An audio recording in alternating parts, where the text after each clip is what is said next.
მიზება გაუწია მილიონობით ადამიანის სიკვდილს. შემდეგ კი მშვიდად ცხოვრობდა სხვისი სახელით არა გვარით. ადოლფ ეიხმანი, ებრაელების დეპორტაციის კოორდინატორი და სიკვდილის ბანაკების ერთ-ერთი მთავარი ორგანიზატორი.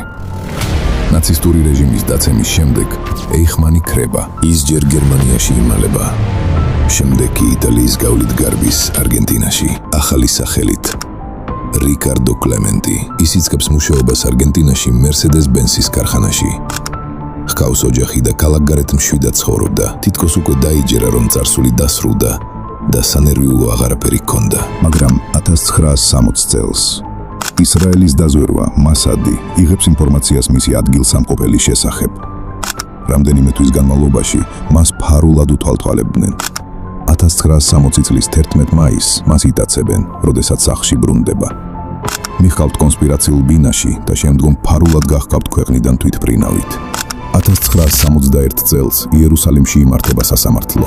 ეიხმანი ფაქტებს არ უარყოფს, ის მხოლოდ იმას ამბობს, რომ უბრალოდ დავალებებს ასრულებდა.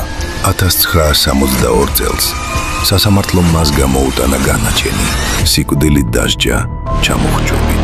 ეს პირველი შემთხვევა იყო, როდესაც ისრაელმა სასამართლოს გზით გამოიტანა სიკვდილით დასჯა. ზოგჯერ ისტორია ოკეანეების მიღმაც კი გეწევა.